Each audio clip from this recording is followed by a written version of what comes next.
There are political pressures. There are people in high places who want to influence whose team should play or whose favorite person should play in a side. It becomes harder and harder as we go up the ladder of the national level of cricket. It starts even from club cricket. But so we're going to talk about today's lesson, which is consistency. Consistency has many, many facets that holds it together.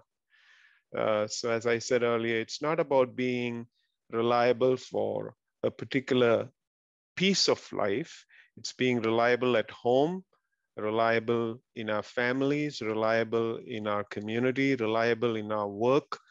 So it's not just being reliable, but that's connected to our integrity, that's connected to our trust. It will for sure bring out our competence the more consistent we are in practicing what the gifts that God has given us. So let me begin by asking this question.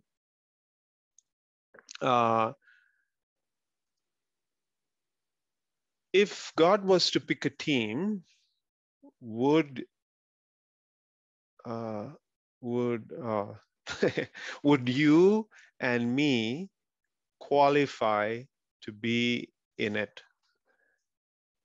Think about it for a moment. If God were to pick a team, would you and I qualify to be in God's team? So you want to think, what do I need to do to qualify? What do I need to do to play the game of life? What do I need to do to be on God's side? And it's interesting, he's inclusive. He's not qualifying us so that he can disqualify others. That's not the way he works. It's a different way of picking. So all of us have an opportunity to be in it. That's what I'm meaning. There's not that the little thing that he wants none to perish, but all come into his embracing presence. And so I just I just read an article yesterday, and I thought it should be a fun thing to share. Is that there was a list, 7 things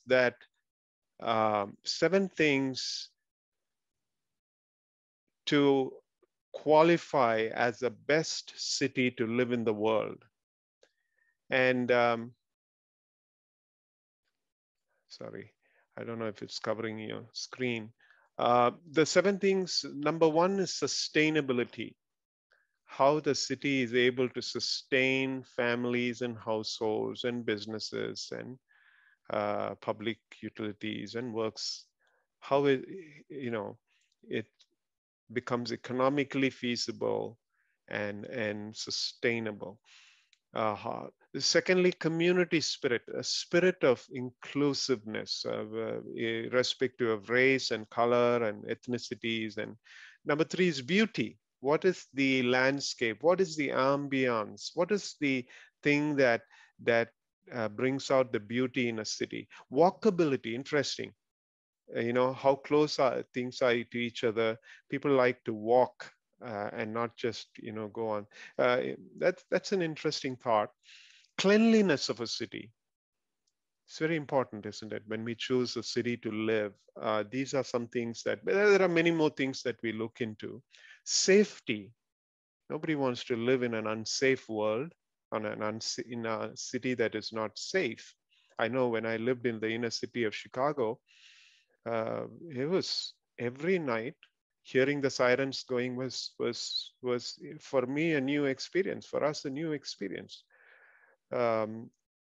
Unlike Julie, who has lived in Colombo and during the riots, she knows what it triggers. So and then moderate climate. That's something, if I could live in San Diego, 70-degree weather all the time, that would be ideal. But what about human qualities? What about human qualities that would be ideal for a human being? I think these are some things that I came up with.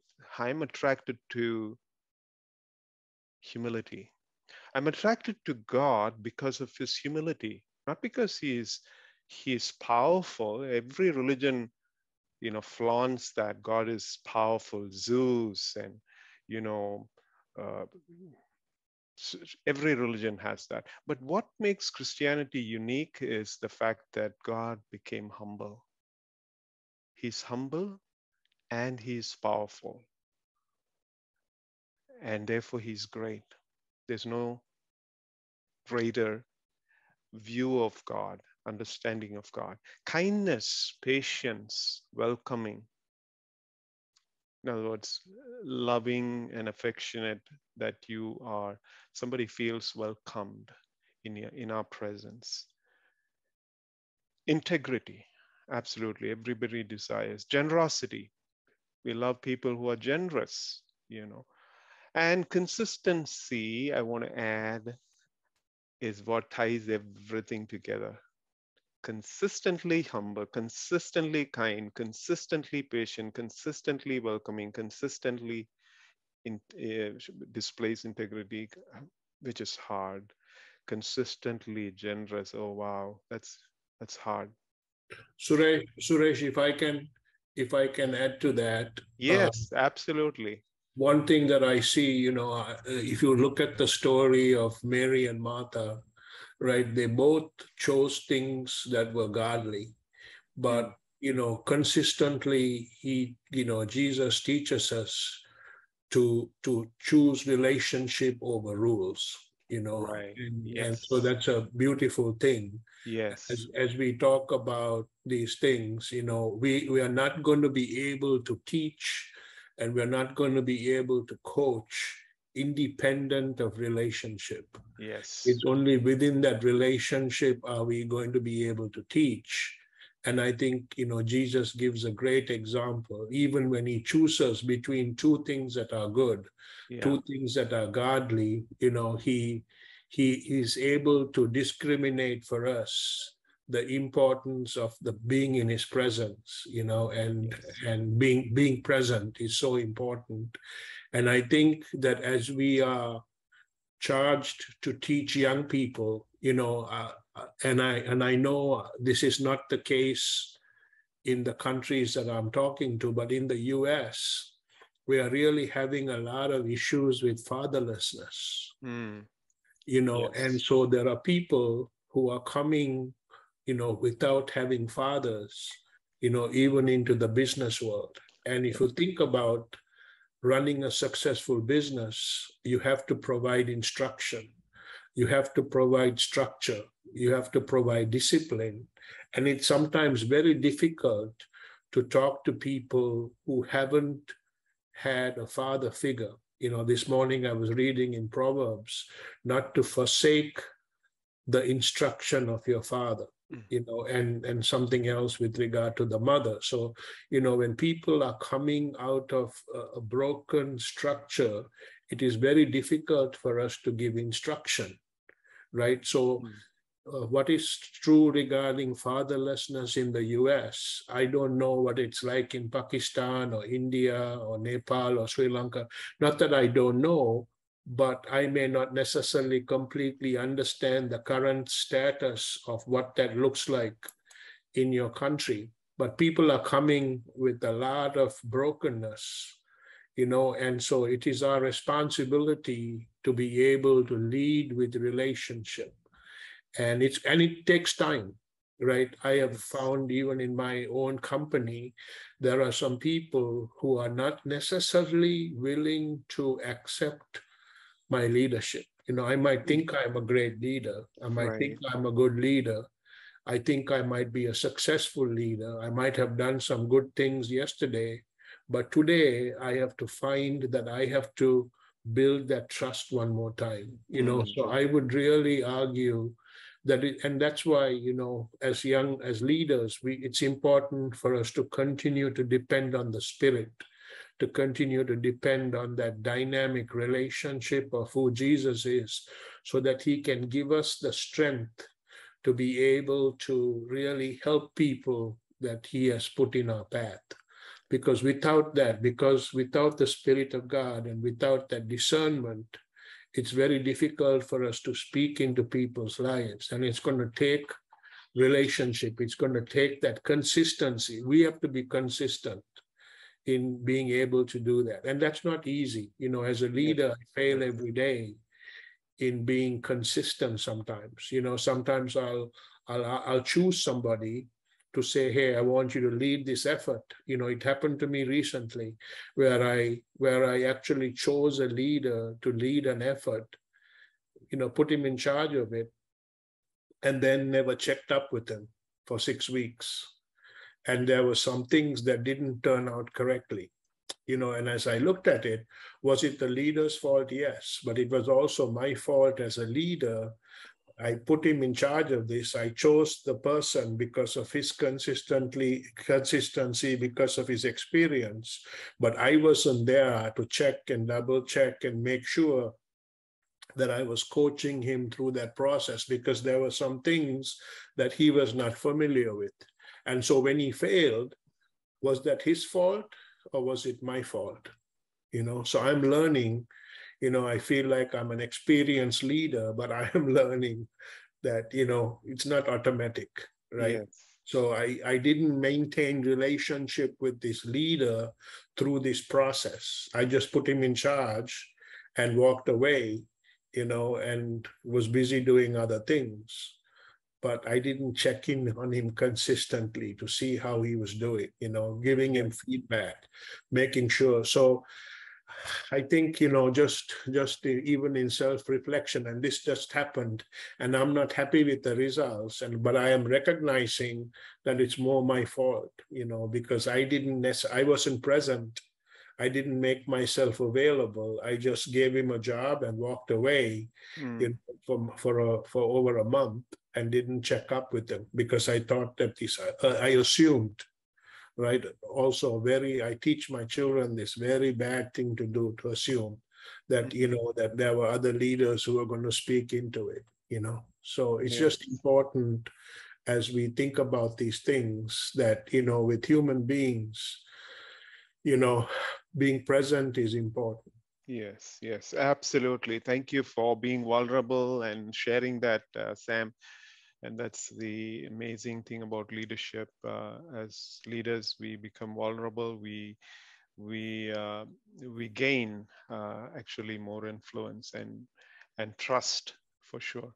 And so when I mention these qualities, I see how you tied it up.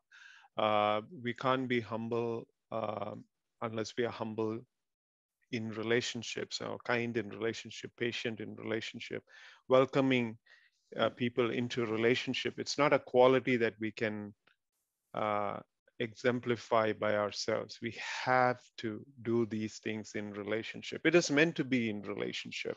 And so thank you for sharing that and reminding. I'm pretty sure that if I ask everyone here, every one of us would like to share what are the qualities that you look in each person that you aspire to.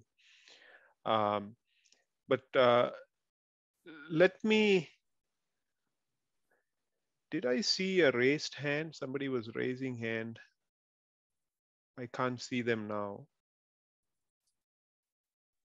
I think it's gone past them. I think the person. Okay. You are free to raise your hand and ask a question. That is the purpose of this. Not that, some of us should be talking all the time, but if there is the thought that you feel compelled to share, please feel free to do that. But just to move on here, consistency is, in a simple way, at an elementary level is a practice of showing up repeatedly. So there is a thing about it that it is doing or showing up or engaging repeatedly in a relationship, in a task. Um, People, so let me make this statement. I just write these things as it comes. So I don't know if it's even processed very well. But people know us either by our consistencies or inconsistent. In fact, people know us better through our inconsistencies. It's easy to pick somebody's fault or inconsistencies because at that point, a trust is broken. When we are inconsistent, a trust is broken. So people trust us by our consistency, but our consistencies are not usually seen. They are usually taken for granted. But whenever we become inconsistent in a relationship, we lose trust. That's when, oh, people know us. So it may be an overstatement. I don't know. But coming to game, now we're talking of cricket, and I'll have Sunil's feedback on this and anybody else too. Usually when you think of picking up side, it's not rocket science. People who perform consistently are usually picked in the side. That's the bottom line. A team made up of players who perform consistently win consistently, usually. There may be other factors that may come into play that is a totally unexpected surprise, or home ground factor, things like that. But players for whom practice and coaching sessions are sacred are picked, generally. Players who show consistency in their temperament, attitude, demeanor are preferred, not unpreferred, are preferred. People these days, of course, players who can give money also may be preferred. Players who show consistency in their willingness to learn and grow, that's a kind of a attitude thing, are also picked. So Coach Sunil Moses, thank you for your time here. I see that you represented India at Lausanne's Young Leaders Gathering, which I picked it up from the internet. You didn't send it to me. So let me be clear. I picked it up from the internet, guys. Why is consistency important for any playing sports in particular cricket? For playing any sport, in particular cricket, what few steps would someone need to take to be consistent? Could you spotlight him, please? Sunil, yes, you're muted.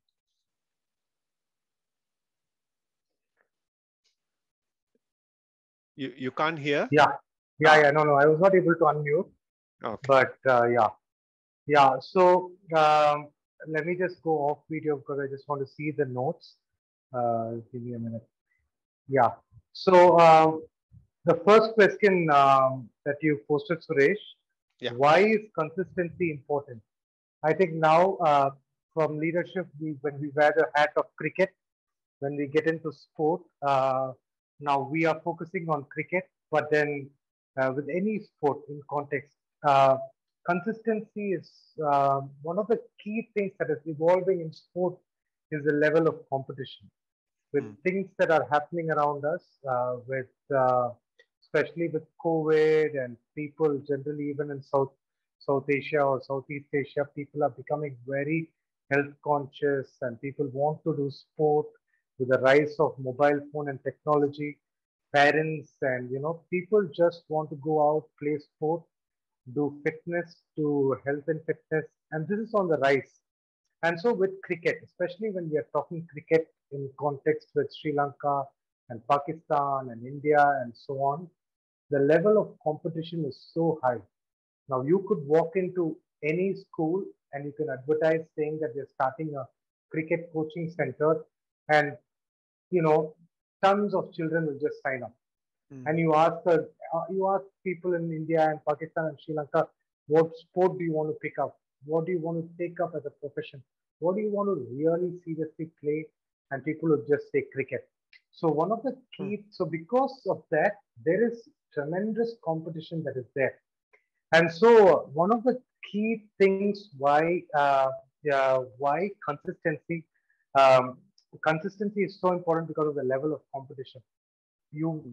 People, when they choose players, when they select players, people are very eager to see who is this guy I can trust.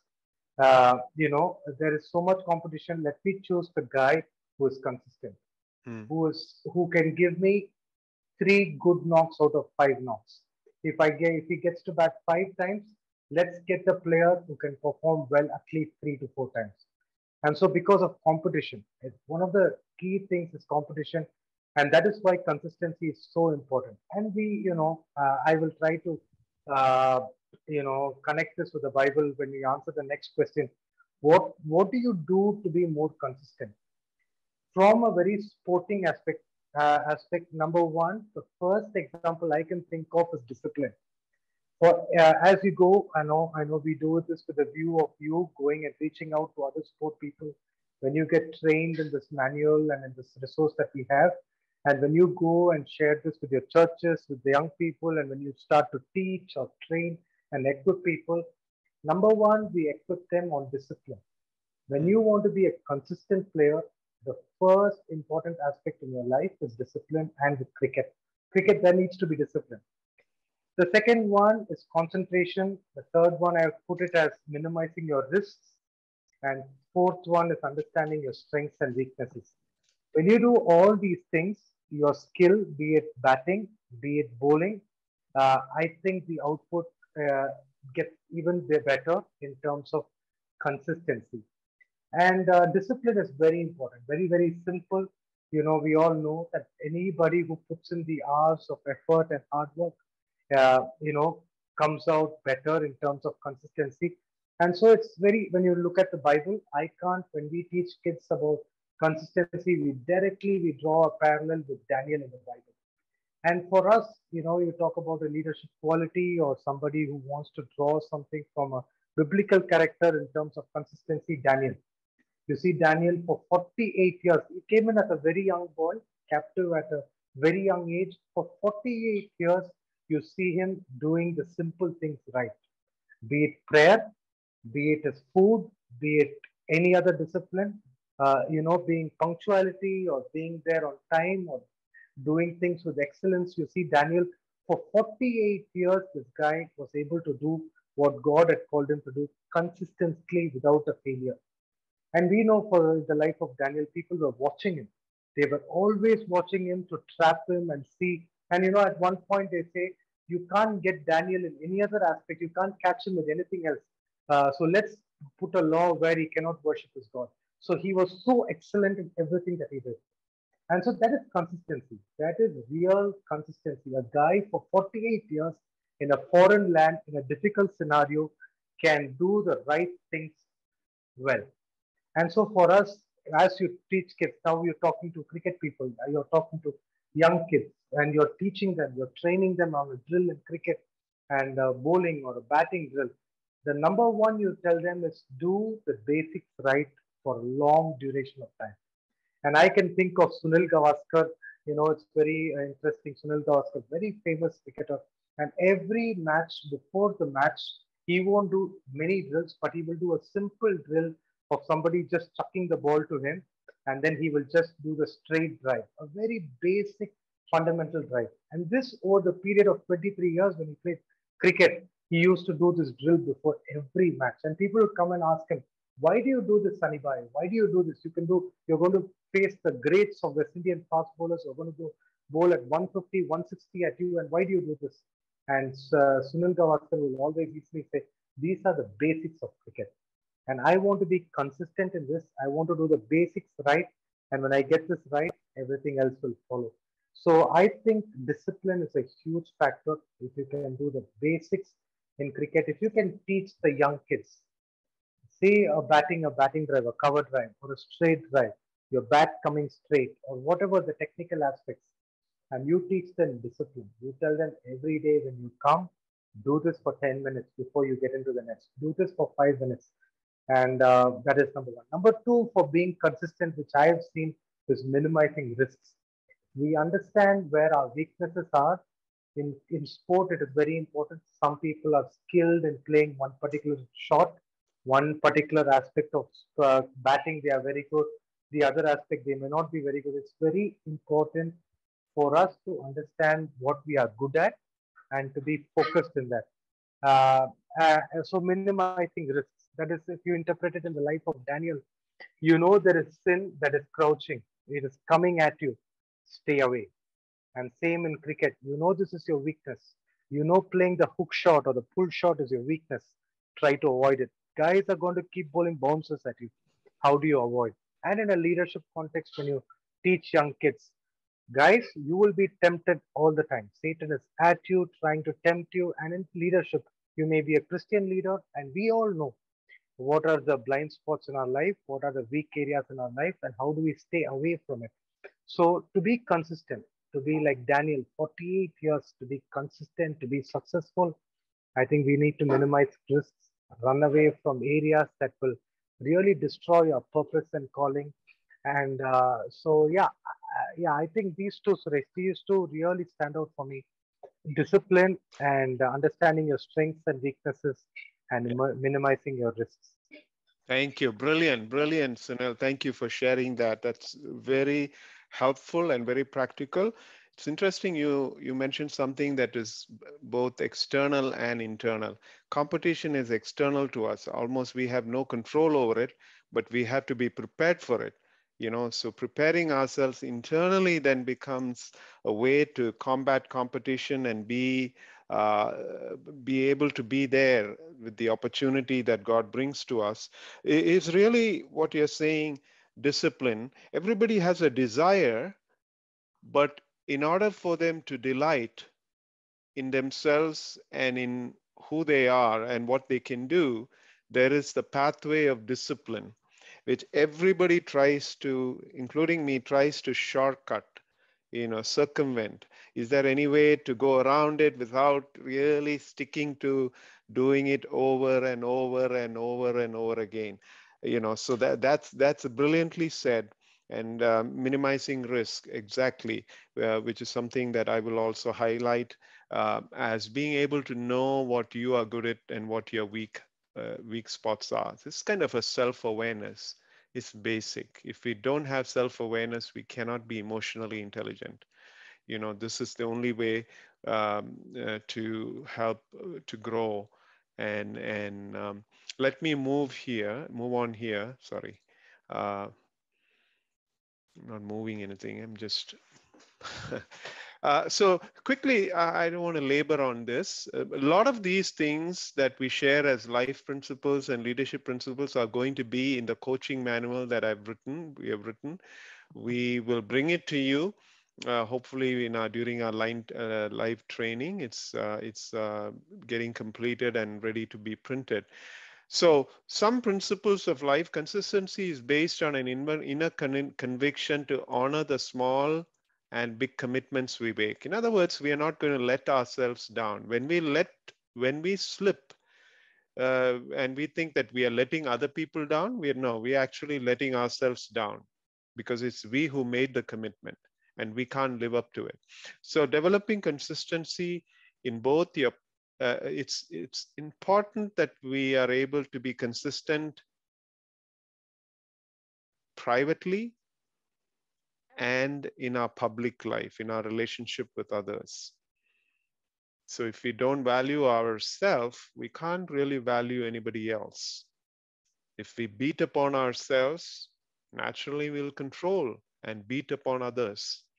So being kind to ourselves is the way to get out of the tyranny of trying to prove something to somebody. Accepting ourselves as God's beloved and completely good. People are quick to trust those who are consistent in their intentions to help them.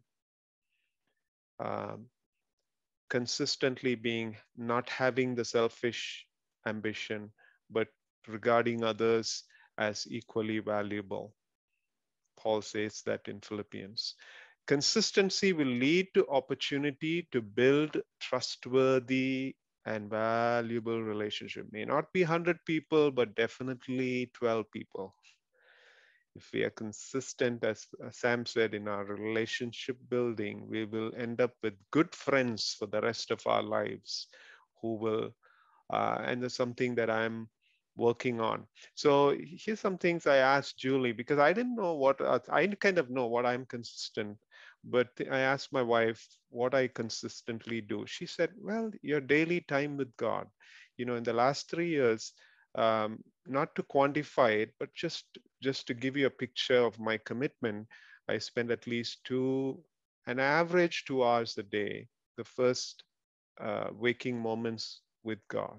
Because I know He's the source of everything. He's the source of life. He's the source of anything that I can produce and be fruitful that will be beneficial for anybody. And then she said, well, we have consistently over the 30 years of our marriage prayed together. Marriage time, at least once a week, we are consistent in going out and having dinner or spending time together. You know, although I do 2 hours every day with her, but like separate time, what we used to call date nights.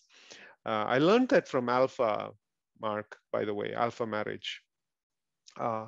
Paying off debts. Oh, I'm ruthless. For me, paying off debts is, as soon as the bill comes, I want to pay it off. It's like a load that I carry that I want to pay it off. And she recognized that. Taking garbage out. Yeah, that's I could be OCD on that. Initiate new opportunities, which I kind of love to do. And maybe we could break out into groups at this time, and all of us can be part of a group where you are able to say, what areas in my life I find it easy to be consistent, and what areas in my life are difficult. And you can be as vulnerable as you can. But let me share a few things as a life practice. Begin each day with a ritual. The simplest thing in order to learn consistency would to make your bed. You know, I try to do that as an orphan. Sometimes I don't like to wake up my wife, so I just leave tiptoed. But making a bed, just pulling the sheet over could be the simplest ritual that we could do consistently. Of course, brushing your teeth should be one. Grooming ourselves should be one. But we have to create these rituals, you know, that's what I'm saying. You have to intentionally create a daily ritual, weekly ritual, whatever that is. It could be prayer, it could be reading, it could be it should be grooming, it should be exercise. I have a weekly rhythm at least 3 to 4 times a week. I just don't want to set up things where I consistently fail. I want to do things that I can realistically do. Another thing that we could be consistent is being grateful for everything in life. It comes from the conviction that everything comes to you as a gift of grace. That's a mindset. If you can think that everything is a gift to you and you are not entitled to anything, oh wow, we'll be grateful for everything. Every relationship in our lives, including the painful ones, are a gift from God so that He can nurture us. In patience, in kindness, in gentleness, and all those things. Choose one thing that excites you and fulfills you. This is about what Sunil was talking about. You know, even in life, we should be able to do something that fulfills us. Not only things that we can earn money, but also some things that fulfills us. And we need to stay consistent with that which fulfills us, because that is somewhere in your sweet zone, sweet spot, something that God has wired you for purposefully.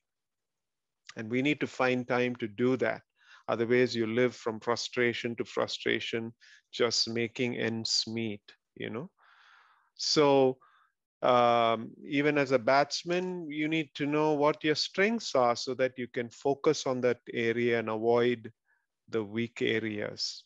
I mean, you can try to work on your weak areas too, but strength finders or the strength finder test research have shown that if you stay closer to your strength, more likely you'll be successful or fruitful. Another thing that we can do is seek wisdom in life. Means you read a book, you just learn something from outside in, you learn from others, you seek a mentor, like I have sought a spiritual guide, Dr. Bruce Jackson, who lives in Chicago. I try to meet with him every other week, on a Friday afternoon. So it's people who are older, you seek that. You can't just wait it for it to come to you. You got to seek that and value people and their time. If you value people, you will value their time, which is a reminder for me to move on quickly to Sam. Sam, what are some things you consistently do in life, and why is this important to you? What are some things you consistently do in life, and why is this important to you? Yes, Suresh, I think just like you said, I have a quiet time in the morning, and I very recently, about a month ago, I've started to do some journaling. I did not, for a long time, I didn't do that, but I've started to journal so that I can go back and look at the things that I have been thinking about and stuff like that. And I think as we were talking about consistency, I think one of the things that if you look at the benefits of consistency, it translates into confidence, right? People who are consistently consistent end up showing up more confident. Confidence is something that is required. If you think about that story with Saul and David, David had the confidence to say to Saul, who is this uncircumcised Philistine that is coming against the armies of God, right? Because he was consistent in his small way as a shepherd boy, he was able to show up confident, and I think if you think about it, whether it's in the game of cricket or in the game of life, confidence is important, right? Yes. And so how you become confident is by being consistent. Yes. Sometimes we don't necessarily see that, but it is true. If you really look behind people who are confident, it is because they have done some things consistently. When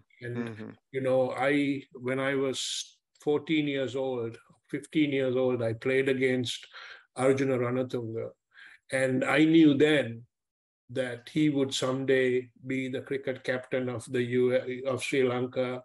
They never realized that he would actually become somebody who would help Sri Lanka win the Cricket World Cup. But at a young age, he had a lot of confidence. And his confidence came from his ability. He was a good bat, he was a good fielder, he was a good bowler. And I knew then at 14 years old that he would be somebody that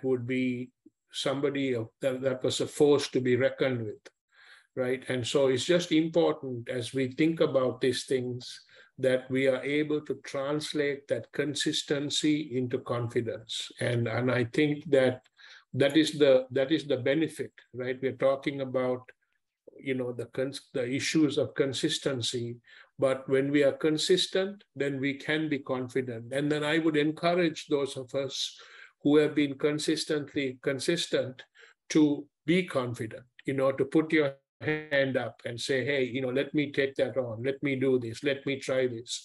I think it's important because if you think about it, even in the Great Commission, the Bible, it says, right, the harvest is plenty, the laborers are few. So God has actually called us to a place of consistency. He has called us to a place of being confident so that we can be people that can be reliable, that that can be dependent upon, right? And I was even telling my children, I was talking to my older son recently, and he was complaining about something, and he was saying, Dad, like, why do you, why do you ask me to do something early rather than later? With things like Uber and stuff like that, the young people, they don't leave a lot of room for slack time. If you think about Uber, within 5 minutes you can get an Uber, right? I am used to planning way ahead of who's going to pick me up at the airport and different things like that. With technology, things have got very, very, very, very fast now, right? So that is a beautiful thing. But on the other hand, when something goes wrong, the time it takes to be able to recover from that, is a while. Right. So we have to always leave room in what we are doing, whether we are going somewhere, getting there early, right? We have to think in terms of traffic. We have to think in terms of things that can happen. It's our responsibility as leaders to give some margin so that if something goes wrong, we have the ability to be able to respond to it. Sometimes we can't plan to the minute. We have to be able to leave some margin. That is also part of being consistent. My father, one thing I remembered about him, he was always on time. He was always a little early. He was always there before the people who were more important than him, showed up, right? And that's an important thing that he learned from the military. And that was something that held him in good stead, right? So it's just important for us to honor, be honorable like that as well, to always not to be the last person to show up, but to be there early. That's also part of being consistent, Right. because people, it shows that you're dependable. It shows that you're trustworthy. It shows that you're a good steward when you're there a little early. Right. Thank you. Thank you for sharing. There's so many things in what you shared there, Sam. I think so. Plan your day consistently, which is to manage your time, leaving room for margin is again what Sam has said. And I want you to consider that consistency will lead you to confidence.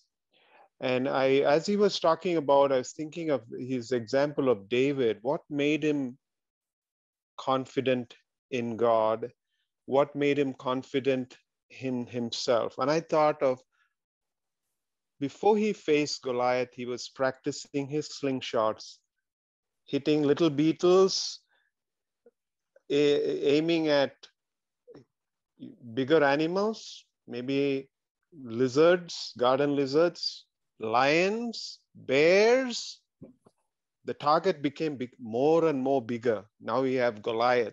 But it probably started with killing ants or killing, something. But practicing his slingshots, there's something in between, I think, that leads you to confidence, competence. The more so consistency will build competence, and then competence gives you the confidence. Yeah. So there's it's an amazing truths that we learn here, that there's no other way around it. We cannot become instantly competent and instantly confident. What it means is consistency is going to be the thread that connects, and we got to stay there. You got to focus on that. So the principles we learn, without consistency, leadership principles, there is no trust in leadership. Consistency on the right things will help build integrity. These are just some things that randomly I wrote just yesterday. But these are some things that will be already there in the manual. Consistent leaders retain influence over a long haul. That's what we look for, leaders like that in our politics. Hard to find. in a changing world, in a changing, volatile, and complex world. Consistent leaders have good self-awareness of their weaknesses, and so they work on that. Fulfilled leaders are consistent in their walk. I believe that with all my heart. If you're fulfilled, you're not going to search for somebody else to fill your tank, and you don't have to break your integrity to feel validated or accepted. You're fulfilled inside of you, so you can be consistent irrespective of what people think about you or not. So Sam, in leadership, what are a couple of things you consistently do to bolster the morale of leadership each week? Yeah, so I do meet with them. I do meet with them one-on-one. I have a leadership team. I meet with them, and it's primarily their meeting. And I think the thing that I do mostly is I listen to them. I listen to them, because I think that's where I have kind of matured as a leader, where I'm actually listening to my team, recognizing that, their input is valuable, what they're working on is valuable. Wow. And yes, empowering them, but also listening to them and seeing, how I can be of assistance to them, right? This has actually helped me to be able to do more because I'm able to listen to them and empower them, and to talk about areas that, that they may have, let's say, a blind spot in, right? To be able to ask questions. And I think I'm doing a better job of, rather than making statements, asking questions. And I think because I have the gift of discernment sometimes, but rather than stating them as facts, I'm doing a better job of asking questions. And so this is an area that I would say that I am starting to do a better job in. I don't think I've arrived there, but I'm doing a better job of asking questions and listening rather than always having the answer, Right. Yeah, thank you. That is valuable. So valuable. I hope you're getting this, friends. If you're taking notes, you may want to take notes on that. So let me add to what Sam has already stated. Show up and be present to those whom you lead. That's the basic thing we can repeatedly do. Be grateful for what God has entrusted you. That's more on an internal thing. Let me suggest to look out for the human dignity in all people. This is more in terms of your ministries, to see, that people are valuable, irrespective of, we tend to value people who are more educated or more wealthy or more status in society, because that's the glam and glitter of life. Then see the God-given gifts in those whom you lead. As Sam said, being able to see the gifts in other people is going to be so crucial, to see the potential in others, and add value to those whom you lead. Listen to others' needs, perspectives, and ideas. That's what Sam was saying. Listen to others' needs, and see, he's on the floor. He's right there in the midst of business, entrepreneurship, leadership. This is how it works, friends. It should work in the church too. Listening to others' needs, perspective, and ideas. Give yourself wholeheartedly. In fact, I've just begun. God has impressed on my heart to write about wholehearted loving, wholehearted discipleship, because of what I'm going to share with you about God. God is a consistent being. Have you considered that God is a consistent being? Imagine if the sun doesn't shine. Imagine if we don't have rain. And I didn't say that. The Bible says that. God is consistent with his nature and declared. Well, this is Craig Keener, one of the famous New Testament scholars. God is consistent with his nature and declared purposes in Scripture, but he is not limited to our finite understanding of him or the ways we think he should work, he is consistent. For he makes his sun rise. This is what Jesus said. For he makes the sun rise on the evil and on the good people, and sends rain on the just and the unjust. He is consistent. In his grace, he is consistent. Always grace is flowing to the godly and the ungodly. So the thought that I want to leave here is, as I was reading through the book of Hosea, God reminded me, and I cried over it. I really, really cried over this, because he said to me, do you think I'm a prostitute that you would search after things, searching? Let's sit with that. It's a picture of the spirit of prostitution is one of the major themes of Hosea, that Israel had become like one who is a prostitute, and God is wooing the prostitute to come and say, don't consider me as a prostitute. Whenever you want to have intimacy, you come to me. That's what that means. It's a serious thing. Let us acknowledge the Lord. So let us press on to acknowledge him. In other words, let us acknowledge that God is here. God is always showing up. God is always willing to bless. God is always giving himself to be our provider, our shepherd, our victory banner, our healer. He's always for us. Let us press on to acknowledge him, at least acknowledge him. Yes, God, you are here. You are the source of everything. As surely as the sun rises, he will appear. He will come to us like the winter rain, is what the actual the Bible verse says. So, and then he contrasts by saying, what can I do with you, Ephraim? What can I do with you, silly Suresh? What can I do with you, Judah?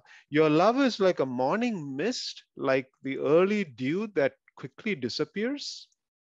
Not consistent. Just appears, disappears, appears, disappears. See the contrast between human love, and that's why Jesus pressed on to ask Peter, do you really love me more than the fishing? Social engineering. Fishing is called social engineering, by the way.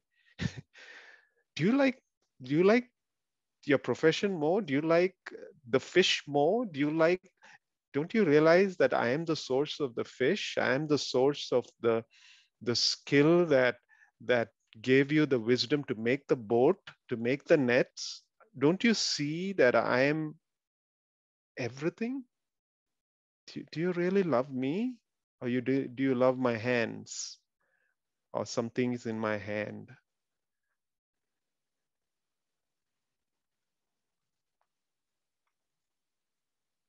If there be one thing that we can be consistent is to love. This covers everything because God is consistent in his love. That's why he is forgiving always, 70 times 7. He's consistent in his grace. Do you know what that means? Grace means he breaks his own rules, law, fixed, shattered once we break it. But he breaks his own rules to extend grace. Think about it. He's consistent with grace. And he's the only one who can keep the law and grace together. So we won't define him and confine him and put him in a box and say, this is how, and so that we can become fundamentalists and say, look at me, I'm righteous and you're not. You want to love that. We sit with both our weaknesses and our strengths and say, God, help me, Yeshua. And God comes to us.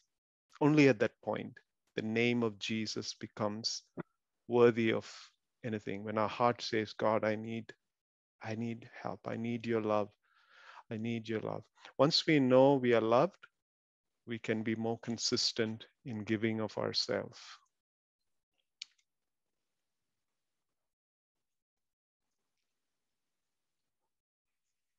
Pastor Jasper,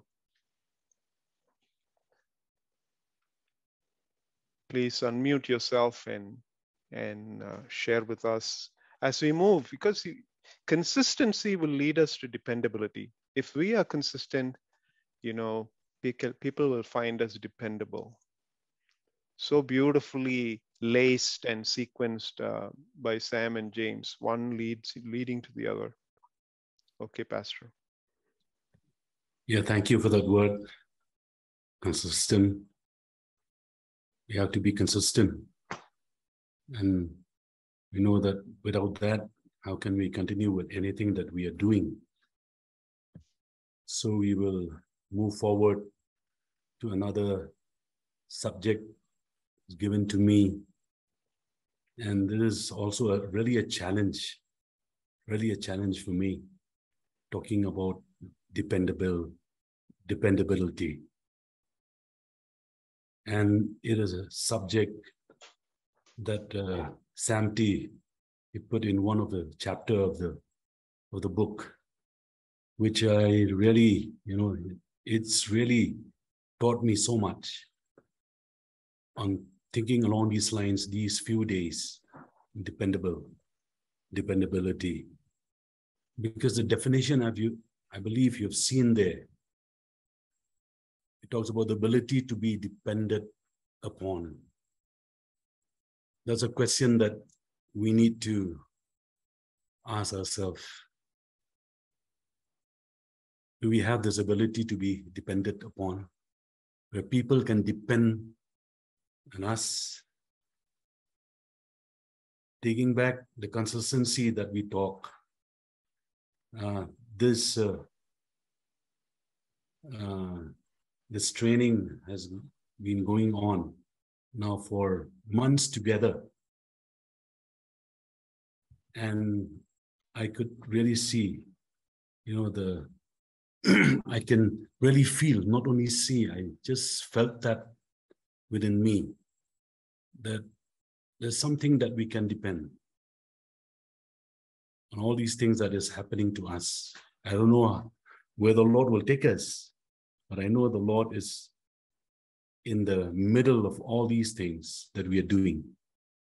So the ability to be depended upon is something that we need to really realize, because it talks about the quality of, trustworthiness, being reliable, that is dependable. Being trustworthy, that if anyone can really, trust, can really give any responsibility, it's of that trustworthiness, the reliability that we are. So the quality of being able to rely on is trustworthiness or constancy. So thinking about that, thinking about the subject, I know it will really help each one of us. It has been helping me these few days because I really look into it. There's a spirit, there's something. The author is Sam T, no doubt, but there's something, beyond Sam T. There's something that God put this, because this is, dependability is the cry of the hour. Taking the game principle,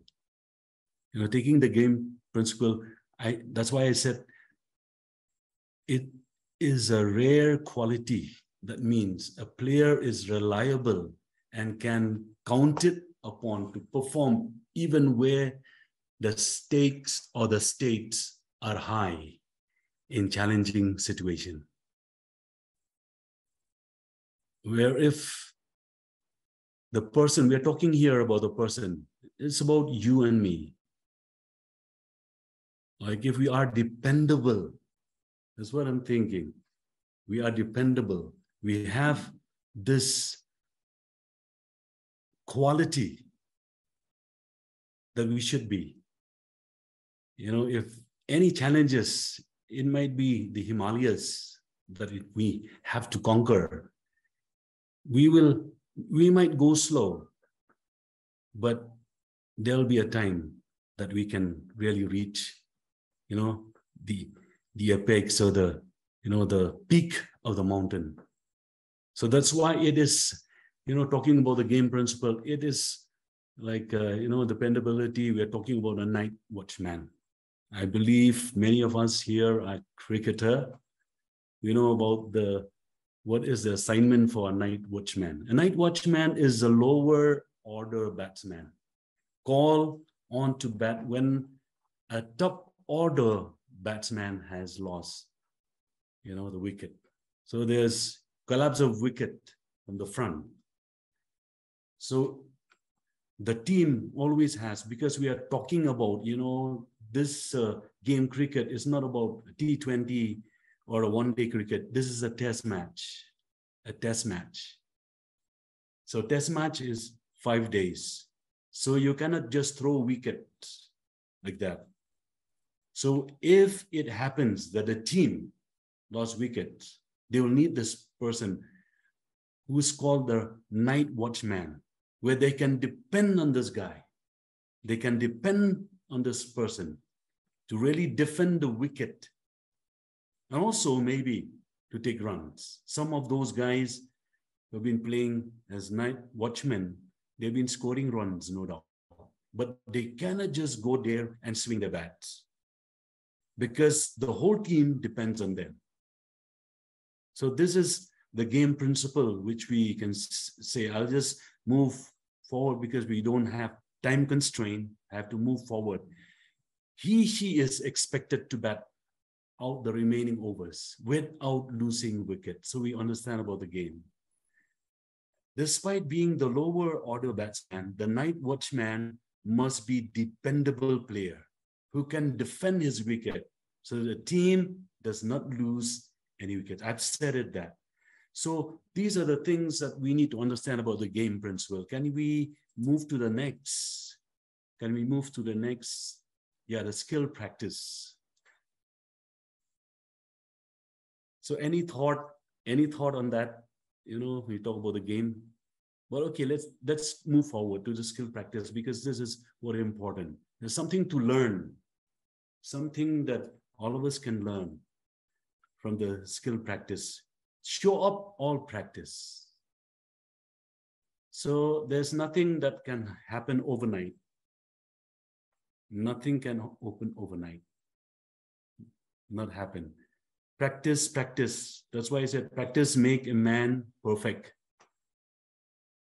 Practice, training, a team, a teaming meeting.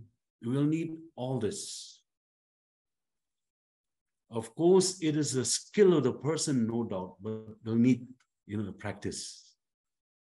I was telling Dr. Suresh, that I'm not well. I was not well, really. Now I'm recovering. I really thank God. Thanks for the prayers. Because in our Bible college called the Dudas Bible Institute, we are having the college activities. And college activities, like as a principal, I have to take care of that. And, there's a temptation to, when in the grounds, I did not. But when they come back to the college, we have a table tennis game. So they call me, so I played, because I used to play when I was in college. So I played that. I fell. Why? Of course, I know the game. I know how to play, but I have lost touch. That's why I need practice. I need, we might be familiar with anything, but we need to practice. Practice the game skill of batting, bowling, fielding, talking about this game, cricket. Become extremely skilled. We have to plan our team. And for ourselves, we need to gear ourselves ready for the match, shoulder responsibility for the team. Especially we're talking about a person who has to stay there longer. So he has to shoulder the responsibility for the whole team. Ready and be ready to be in any place. Talking about the game, be ready in any position. The captain calls, have to be obedient. So be ready to bat at any position. The life principle, I believe each one of you, like you're following me. I pray that don't bore any one of you. But the life principles, there are many occasions in life when we are called upon to play a role, which is unglamorous and unappreciated, but it required character and integrity to be reliable and dependable, to undertake such a role. The life principle is something for us, to really draw upon this. Because when we talk about dependability, it's not like, in where if it be the cricket match or it might be at any point of time in life, or ministry, or business. At this point, it is not, that's why the word there is unglamorous. Where, you feel like you're compelled. You won't be appreciated because of the situation. It's a very, very fluid situation. The wicket, very sticky wicket. Where it's you. It is you. The whole thing depends on you. The whole team depends on you. I was such in the sticky wicket, a few years ago, as a leader of the movement. I was in that place, very, very sticky. We don't know what to do. Shall we run away? Shall we throw away the wicket? No, we have to be there to really defend, because the whole system, depends on you. But we thank God for the grace. Thank God for the grace. It was not a good time, Some of those nights really challenging. You miss your thing with you, your sleep and all that. But thank God. God give us the grace. So yeah, we'll move on about the life practice. We'll move on. Life practice, as you've seen there, was a life practice. Be willing to do chores, to do any. Like there is a family, there are tasks that are thankless and unappreciated. This is a life practice. Can we be dependable? Can our family depend on us? Can our family depend on you and me?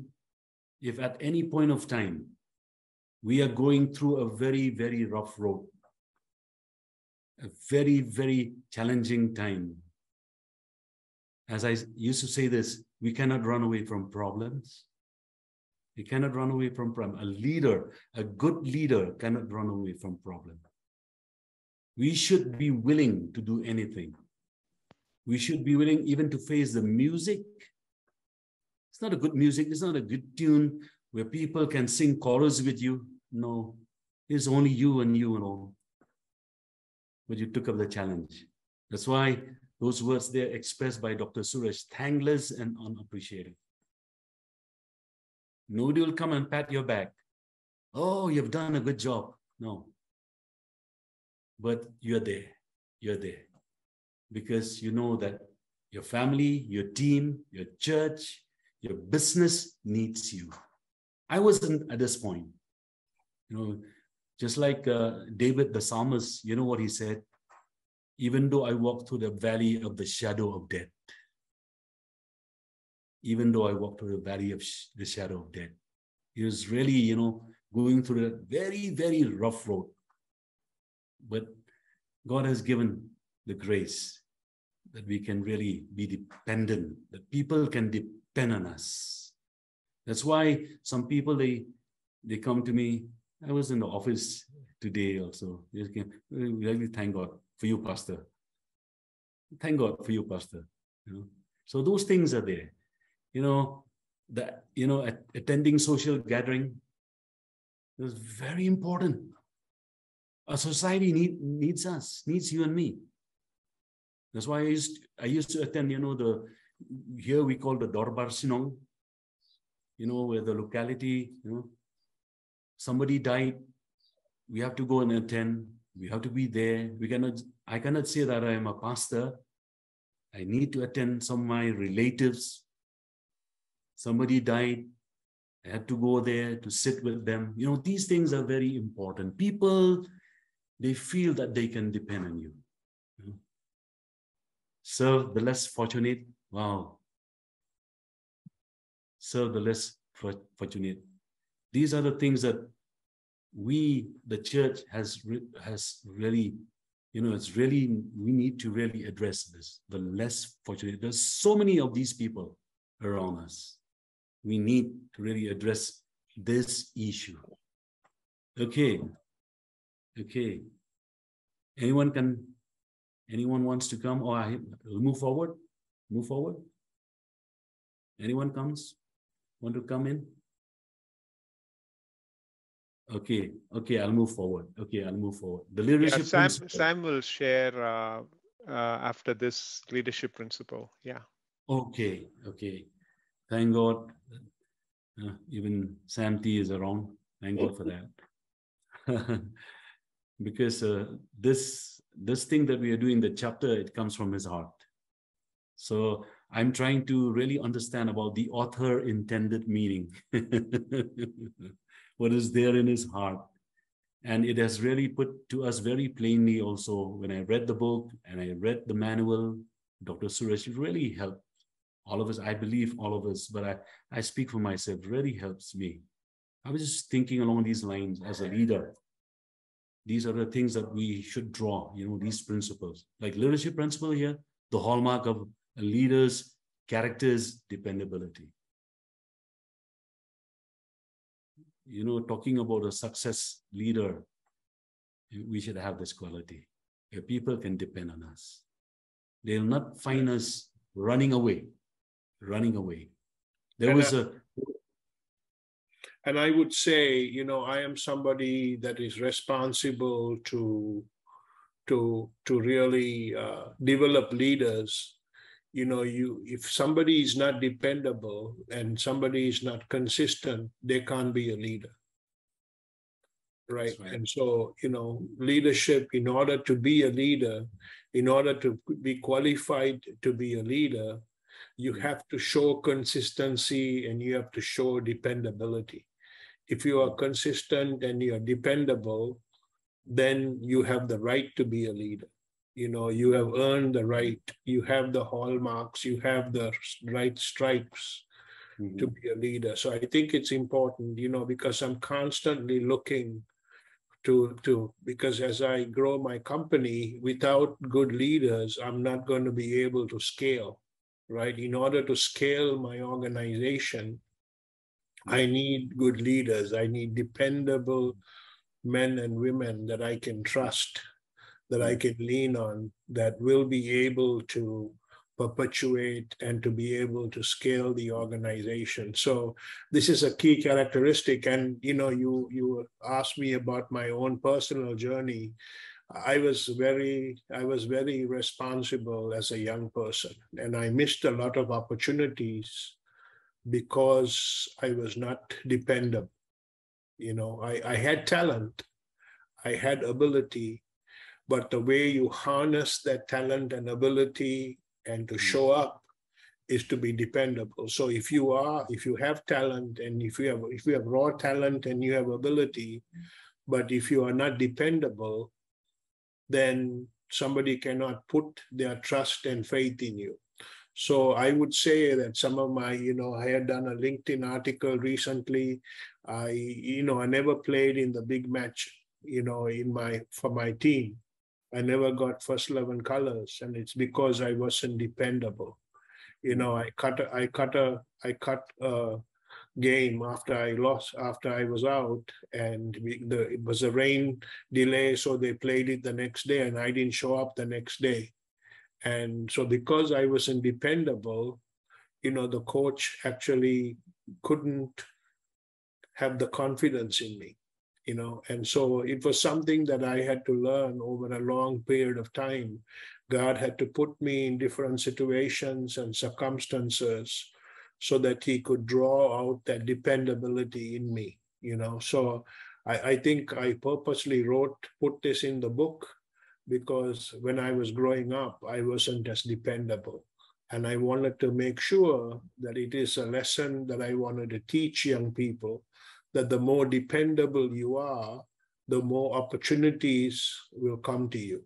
The less dependable you are, people will overlook you because they can't trust you, they can't depend on you, they can't put that weight on you, And so it took certain tragedies in my life, it took certain missed opportunities in my life for me to actually develop this area. But I can tell you now, that this is an area that I am, I have more self-control, and I'm able to be dependable because I have increased in this area of self-control. Thank you, Sam. Thank you. There's something that had happened. This leader of the church, he was there together with the believers in that place.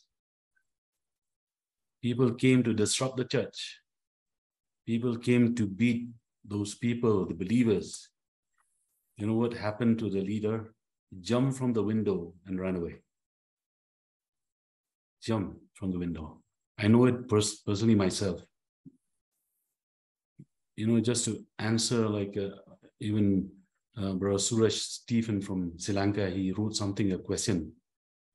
Like, how can we trust such kind of people whom they are not dependable? They don't have this quality. We cannot give, of course, we can try it out. We can teach them. We can journey with them, but they have to really prove themselves. They have to really prove themselves. Through, crisis and all that, you will really see that, they will prove themselves. So you need to journey to that place. That's why dependability in leadership is a quality that is nurtured through high experiences. See, we have to journey, to go through that experience, all the experience. Those things will really help them. They might fail, but they can try it again. Unless they come to a place where they are proven. They're proven. So dependability is a subject like for leadership. It's very important that we hold it wholeheartedly, take it with us, so that people will not be, what's the word shall I use here? We will not, be selling the people, because why? Because we are thinking for ourselves. You might lose our status, we might lose everything, but like we have this, that people can depend on us till the last breath. So dependability in leadership is a quality that is nurtured through high experiences. So dependable leaders mentor and motivate young leaders. Maybe an answer to Suresh Stephen. Dependable leaders mentor and motivate young leaders to develop the same qualities of dependability. So we need mentors. That's why I told when, I interview the young people before we put our hands together as a presbytery to send them to the ministry, to ordain them. I used to tell them, remember this, that people can really depend on you. So always go, I told them, go for the souls. Goal will follow you. Go for the souls. Don't go for the gold. Dependability, go for the souls. Go for the people. People, they need you. People, they need you and me. So in that way, it really inspire and, it give them, those pointers so that what they will do in the ministry. So we will need mentors and people who motivate so that we can lead and guide them. The last. Pastor Jasper, can I quickly add to what Yes. you and Sam have already said here, answering Pastor Suresh Stevens' question? I think if our co-worker is, the question is, friends, if one of our co-worker is not dependable, how should we handle or work with him? And I think it's not often an easy thing. There's a lot more nuances here, whether that person has been with you for a long time or just come in, as a new person on your staff. So it has to be situational. If it is a newer staff or a person who has joined your ministry recently, you want to give them an opportunity to have small victories, so that they can build this dependability. Often people come because they want to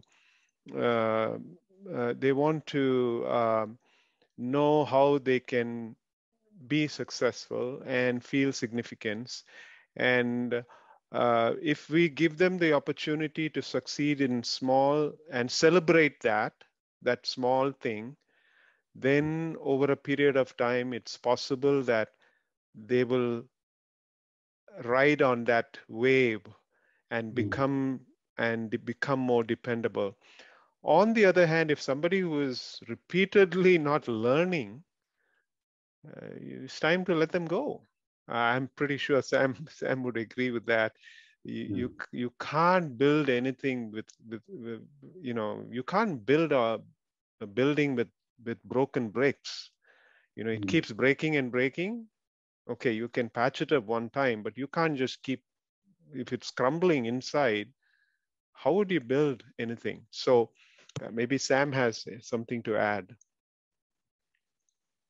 Yeah, there are times I've had to cut people. I have to let people go, but I think sometimes that's the devastation that people need in order to get their attention, right? So as I said to you earlier, it was because of failure that I had to come to a place of discipline. So if I didn't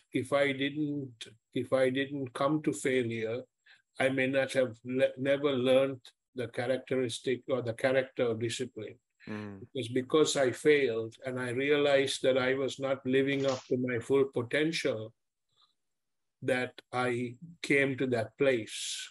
So sometimes you have to, as a leader, you have to let a person go so that, it'll get their attention to be able to do that. And Yes. I've surrounded myself with people who are dependable, who are consistent, especially because we are making military parts.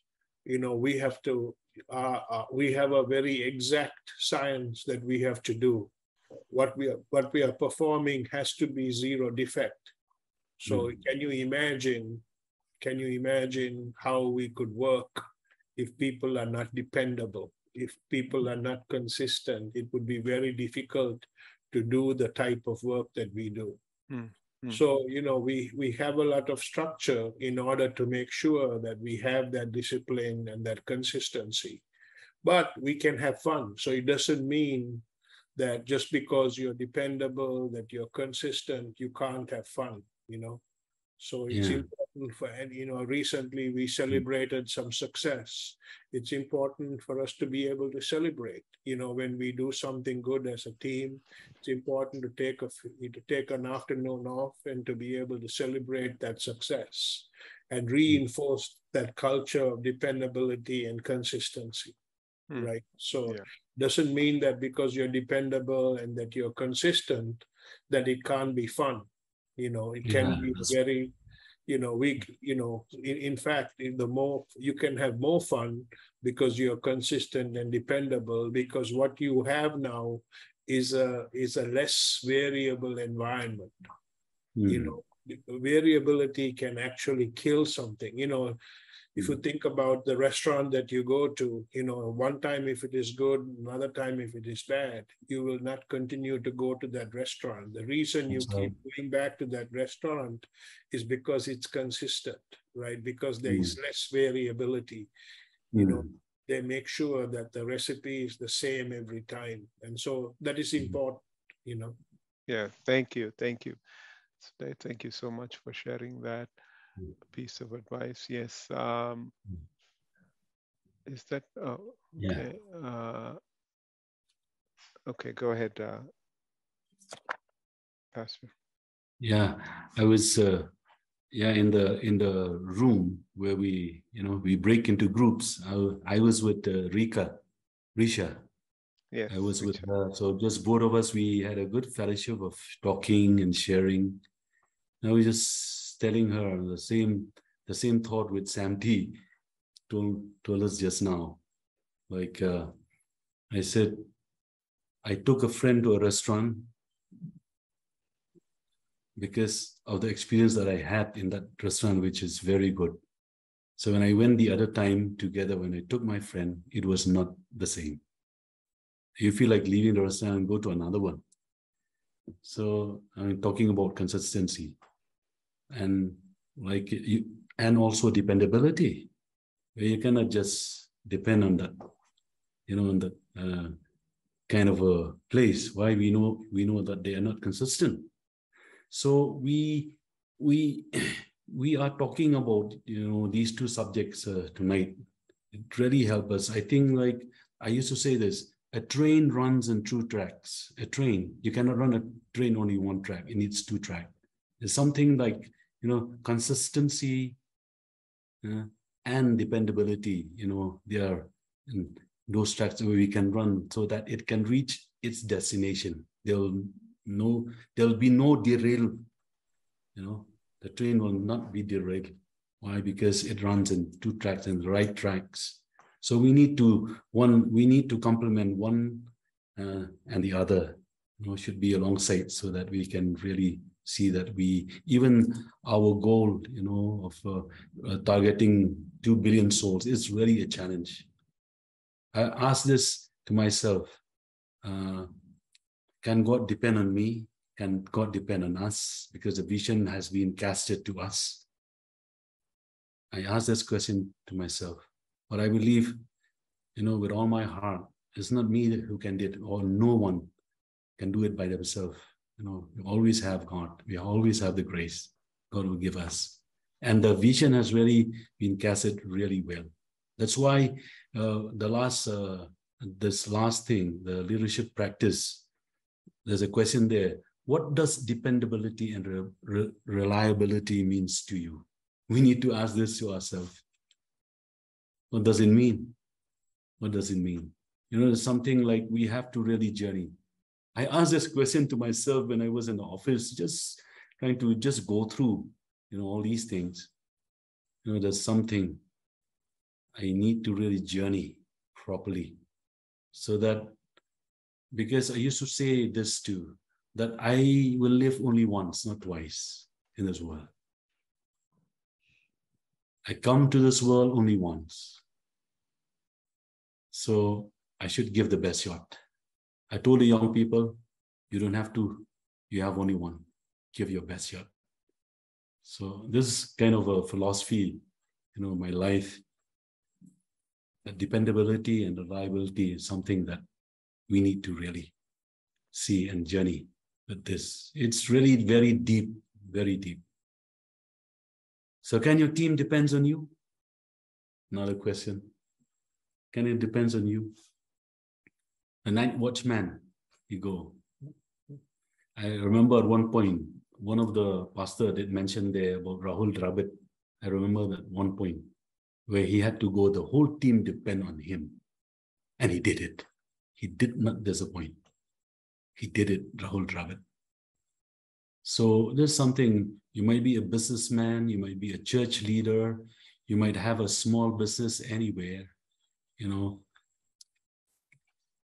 Can someone depend on you to really take it? Another point, meeting every team, everyone, you know, meeting. I think there's something wrong. Meeting every time. It's not every team. I want to correct Yeah. that. Sorry. Meeting every time with your team. I heard just now, Samti, he said he's meeting with his, you know, his employees or people who work with him. It's always good that we meet with them so that we will be together on the same page. You know, to see it in the same page. Sometimes as leaders, we feel like everything is okay, but it is not okay unless we really share it with people around us, people who are doing ministry, people who are in the business together. You know, we need to take them on board. We really have to take them on board. Imparts values and vision to your team. We need to impart. So far, we are here. The vision of Samti was really casted very well by Dr. Suresh. I'm not here just to say, you know, because he's here. No, it has really been casted well. You know, the day that I heard he cast this, you know, I feel like something, you know, something unique that we really get across the message of hope to the world, even through the game of cricket. Such a vision has been really casted to us. And we should add value more to this, because cricket is a vehicle. Cricket is a vehicle, is a transport, but we need the content. The content is the gospel. The content is Jesus. We need to carry that, you know, in our MCC, the Micro Cricket Club, or anywhere. So before I conclude, to hand over this time to Dr. Suresh, before I conclude, you know, I remember the words of Jesus when he, you know, he had resurrected and he met Peter once again, you know, in the bank of the Sea of Galilee, even there. He had a conversation with Peter. That was the last conversation with him. Yeah. And he said these, "Lovest thou me, Peter?" 3 times. "Lovest thou me, Peter?" You know, Peter, you know, heartbroken because he's looking at his master. And the master is saying that him once again, "Lovest thou me?" Jesus knows that Peter loved him. That's why he depended on Peter and the team. He depended on Peter and the team. He said, "Feed my sheep." Jesus, he went away. 40 days he was with them after resurrection. He's gone, but he left the message and he depended on these guys and those guys. And those guys brought the gospel to my place, Shillong. The gospel came from Jerusalem to Shillong, to India, you know, and the rest of the world. Because why? They can be dependent. I believe it's a message to us. We should be dependable. We should not betray. That's the word I was searching a few minutes ago. We shouldn't betray. We should not betray. Should be dependable. So God bless you. God bless you. Thank you, Pastor Jasper. Appreciate what you have shared tonight. Yeah, we should not betray his trust that he has. Sam, thank you for your time with us. You lead 3 companies and over 130 plus employees. Why is dependability? I think you've shared most of it, but if you have a parting shot for us, word for us. I would say that it's important to create an ecosystem, right? Because if you don't have that, if we don't have a breeding ground of people who are consistent and dependable, think about where our organizations can be. I mean, it's important for us, if you think about what Jesus did, like Pastor Jasper very rightly said, right? He was able to hand the baton over to Peter, right? Someday, we are going to have to hand over the baton, and we would need to do that with both dependable men and women who are consistent. And so it is our responsibility to make sure that in our teaching, in the way that we live, that that people can actually see that in us, that we are dependable, that we are consistent, and then that we are actually teaching that. It's our responsibility. It's our calling to be able to actually create a breeding ground. It is important for us to create a breeding ground that reeks of excellence. Recently I was at Notre Dame University, and as first time I went there, I got an opportunity to speak there about 6 weeks ago. And as I was walking the grounds, as I saw the buildings, as I saw the landscape, the thing that I wrote was that this place reeks of excellence. This place reeks of excellence. And so that's what we want in our organizations. That's what we want that's how we want to be. As a person of influence, we want people that reek of dependability, reek of consistency, and we need to have breeding grounds where people can come in, and there are that ingredients are there that really creates that. So, as leaders, it's our responsibility to create an environment. And that is the environment that I want to be known for. An environment that reeks of excellence. Thank you. Thank you, Sam. Very, very good word to close our time together. We are going into a bleeding world full of sin and decay and deconstruction. We are going as builders to build breeding grounds of excellence, mostly in character, and out of it will come great fruitfulness. I just want to leave you an imagery of consistency. I was not planning on this.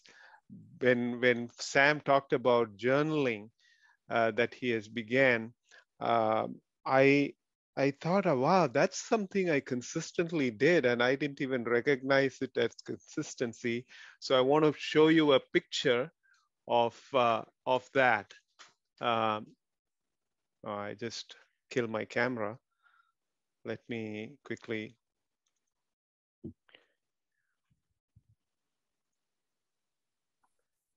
If I touch it, I may lose it. So, okay, I'm not going to touch it. I'm going to lift it up for you to see. So there's 10 here, and oh my, and there is another 11 here. All my journals, and so you never know. Some of these I want to convert into books. But I wrote that as a way of being present with God, as a way of being present with God, writing as the Spirit. Like right now, I'm in a study of Hosea, and I'm able to capture the heart of God, the redeeming love of God. He's not willing for anyone to slip away.